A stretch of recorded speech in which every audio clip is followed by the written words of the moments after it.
رہے تھے کہ نبی صلی اللہ علیہ وسلم نے صحابہ کو کہا کہ انجیر کھاؤ تو اس سے گھٹنوں کا درد ختم ہوگا. ایسی کوئی حدیث نہیں ہے, سمجھتے ہو. ایک نے کہا کہ حدیث میں آتا ہے کہ صبح نہار منہ شہد کھانے سے یہ فائدہ ہوتا ہے, تو ایسا بھی کچھ نہیں ہے.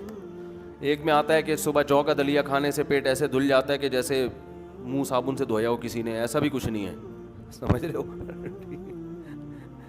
تو یہ اپنی من گھڑت روایتیں ہیں. ہاں, اسلام نے کچھ بیسک اصول طب کے ضرور بیان کیے ہیں, بیسک اصول ضرور بیان کیے ہیں, اور وہ ایسے اصول ہیں جو حکیم بھی مانتے ہیں اور ڈاکٹر بھی مانتے ہیں. وہ اصول بیان کیے ہیں, اس پر میرا ایک مستقل بیان ہو چکا ہے اسلام اور صحت کے عنوان سے.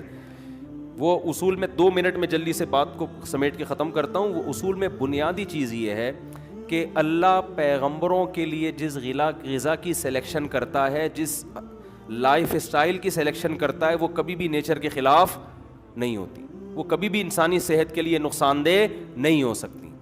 تو یہ ہو نہیں سکتا کہ پیغمبر ایسی چیزیں کھائیں جو صحت کے لیے نقصان دہ ہوں. سمجھتے ہو, پیغمبر کا طرز زندگی ایسا ہو جو صحت کے لیے نقصان دہ ہو نہیں سکتا.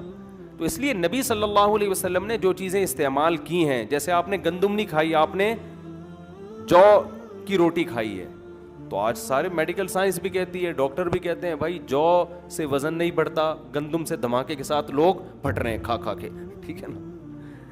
اور نبی صلی اللہ علیہ وسلم نے کھجوریں استعمال کی ہیں, کھجور بہترین پھل ہے, لیکن اس طرح استعمال نہیں کی کہ صبح 2 پراٹھے کھانے کے بعد آپ 7 کھجوریں کھا لیں, بلکہ نبی صلی اللہ علیہ وسلم کو جب شدید بھوک لگا کرتی تھی تو کھجوریں ہی کھانا ہوا کرتی تھی.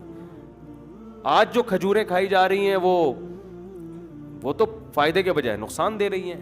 آپ پہلے پورا کھانا کھاتے ہو, پوری بریانی پھوڑی آپ نے, اس کے بعد آپ 8 دانے کھجور کے بھی کھا رہے ہو, 9 دانے کے بھی, طاق عدد میں کھانا سنت ہے, ٹھیک ہے نا.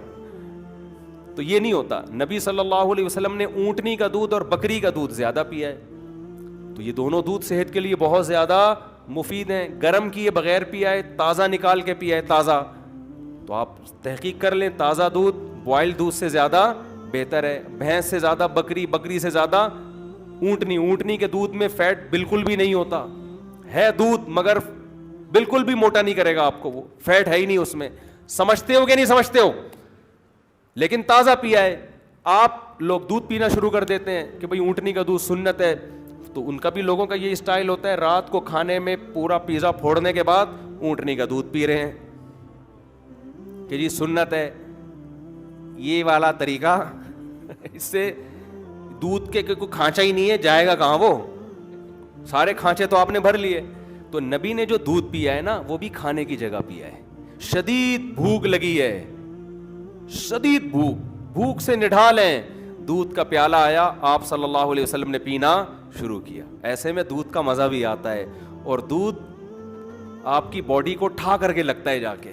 سمجھتے ہو, کبھی تجربہ کر کے دیکھو, دودھ سے پیٹ بھرو. صحابہ کہتے ہیں نبی نے ہمیں دیا. ابو ہریرہ رضی اللہ تعالیٰ عنہ کا مشہور دلچسپ واقعہ ہے نا, کہ شدید بھوک لگ رہی تھی سب صحابہ کو, آپ صلی اللہ علیہ وسلم نے دودھ ڈیوائڈ کرنا شروع کیا. حضرت ابو ہریرہ فرماتے ہیں مجھے لگا سب سے آخر میں میرا نمبر آئے گا تو میرے لیے تو بچے گا ہی نہیں, تو کہہ رہے اتنا پیا. آپ نے فرمایا اور پیو اور پیو, یہاں تک کہ سیراب ہو گئے. تو یہ کیا ہے, انتہائی شدید بھوک کی حالت میں دودھ پیا جا رہا ہے. تو کھانا کم کریں گے نا, تو پھر یہ سب چیزیں آپ کو فائدہ. انار کے حدیث میں آتا ہے ہر انار میں 1 دانہ جنت کا آیا ہے, تو ترغیب دی جا رہی ہے کہ پورا انار کھاؤ. تو اس میں تو 2 رائے نہیں ہے کہ اسلام نے آپ کو جو خوراکیں بتائی ہیں, قرآن میں جن خوراکوں کا تذکرہ ہے, جس طرح سے کھانے کا اسلام آپ کو حکم دے رہا ہے, اس سے بہتر کوئی ذریعہ صحت بنانے کا ہو نہیں سکتا. لیکن یہ اسلام کا اصل ٹاپک نہیں ہے.